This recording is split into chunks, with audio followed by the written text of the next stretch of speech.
क्या कभी ऐसा हुआ है कि दुनिया की जो सबसे बड़ी बड़ी खोजें हैं वो अक्सर छोटी छोटी मामूली सी समस्याओं से शुरू होती हैं। आज हम एक ऐसी ही कहानी देखने वाले हैं जहां एक खिलौने को ठीक करने की एक छोटी सी कोशिश हमें गणित की एक ऐसी दुनिया का दरवाजा दिखा देती है जिसके बारे में हमने शायद ही कभी सोचा होगा। तो हमारी कहानी के जो मेन कैरेक्टर्स हैं वो हैं सोनू और उसकी माँ, जो एक टूटे हुए खिलौने को जोड़ने की कोशिश में लगे हुए हैं। वो दोनों पूरी तरह से इस काम में डूबे हैं, लेकिन उन्हें अभी ये नहीं पता कि ये छोटी सी मरम्मत एक बहुत बड़ी पहेली को जन्म देने वाली है। सोनू थोड़ा परेशान है। खिलौना जुड़ ही नहीं रहा और जो सारी समस्या है वो बस एक बहुत ही छोटे से अंतर की है। और यहीं से एक बड़ा सवाल उठता है, आखिर ये छोटे छोटे फर्क इतने जरूरी क्यों होते हैं? चलिए इस रहस्य को सुलझाने की कोशिश करते हैं। अच्छा, तो इस प्रॉब्लम की जड़ तक जाने के लिए हमें ये समझना होगा कि एकदम सटीक यानी कि प्रिसाइज होने में क्या चुनौती है। और इसे समझने का सबसे अच्छा तरीका है सोनू की उलझन को और करीब से देखना। तो सारी प्रॉब्लम एक पेंच की है, ये अपनी जगह पे फिट ही नहीं हो रहा। सोनू की माँ के पास दो पेंच हैं जो देखने में बिल्कुल एक जैसे हैं, लेकिन उनमें से एक बस जरा सा बड़ा है। और यही मामूली सा फर्क सारी मुसीबत की जड़ है। जब वो पेंच को एक आम रूलर से नापते हैं तो उलझन और बढ़ जाती है। पेंच की जो नोक है वो 2 और 3 सेंटीमीटर के निशानों के ठीक बीच में कहीं आ रही है। तो इसकी असली लंबाई क्या है? सिर्फ ये कह देना कि 2 और 3 के बीच खिलौने को ठीक करने के लिए काफी नहीं है।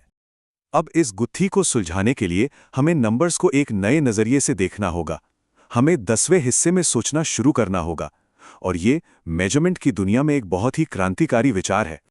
और देखिए, यहीं पर इसका हल छिपा है। जरा सोचिए, अगर हम हर एक सेंटीमीटर को 10 बराबर छोटे छोटे हिस्सों में बांट दे तो अचानक हम कहीं ज्यादा सटीकता से नाप सकते हैं। अब पेंच की नोक किसी निशान के बीच में नहीं, बल्कि ठीक एक निशान के ऊपर है। तो ये जो छोटा सा हिस्सा है ना, इसका एक खास नाम है 10वां हिस्सा या दशांश। ये बस किसी भी एक पूरी चीज के 10 बराबर टुकड़ों में से एक टुकड़ा है। और गणित की भाषा में हम इसे 1/10 लिखते हैं। तो अब हम पेंच की लंबाई को बिल्कुल ठीक ठीक बता सकते हैं। ये 2 सेंटीमीटर और 7/10वें हिस्से लंबा है। अब हमारे पास एक पक्का जवाब है। अब ये सिर्फ बीच में कहीं नहीं है, बल्कि एक निश्चित माप है। चलिए इसको एक और उदाहरण से समझते हैं। मान लीजिए सोनू के हाथ का निचला हिस्सा 2 और 7 इकाई लंबा है और ऊपरी हिस्सा 3 और 6 इकाई। अगर हमें पूरी लंबाई निकालनी है तो पहले हम पूरी इकाइयों को जोड़ते हैं। 2 और 3 जो हुआ 5। फिर 10वें हिस्सों को जोड़ते हैं। 7 और 6 जो हुआ 13। अब क्योंकि 10 10वें हिस्से मिलकर एक पूरी इकाई बनाते हैं तो 13 10वें हिस्से का मतलब हुआ एक पूरी इकाई और 3 10वें हिस्से। तो सब मिलाकर कुल लंबाई हुई 6 और 3 इकाई। 10वें हिस्से वाकई बड़े काम के हैं, लेकिन सोचिए क्या हो अगर हमें और भी ज्यादा सटीक होने की जरूरत पड़ जाए। क्या यह हमेशा काफी है? चलिए इस कहानी में थोड़ा और आगे बढ़ते हैं और देखते हैं। और अब एक नई चुनौती।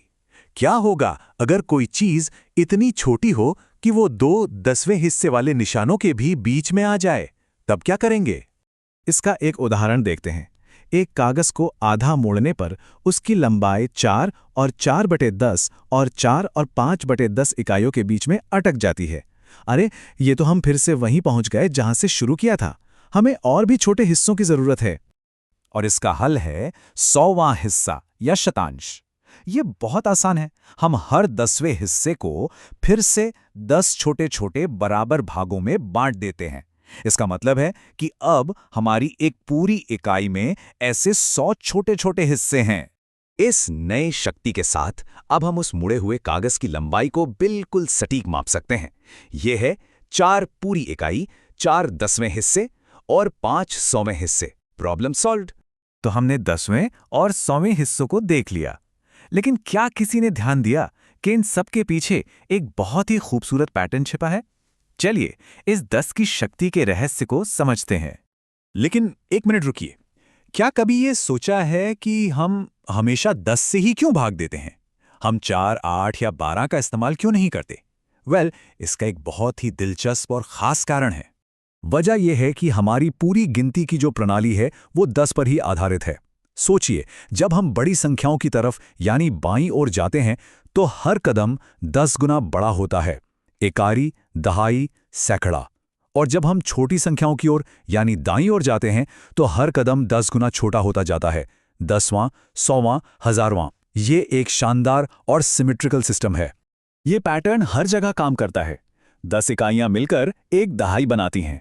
ठीक उसी तरह 10 10वें हिस्से मिलकर एक पूरी इकाई बनाते हैं और 10 100वें हिस्से मिलकर एक 10वां हिस्सा बनाते हैं। ये एक ही नियम है जो आगे और पीछे दोनों दिशाओं में काम करता है। ये जो 10 की प्रणाली है, ये हमें किसी भी संख्या को लिखने का एक अविश्वसनीय रूप से व्यवस्थित और शक्तिशाली तरीका देती है।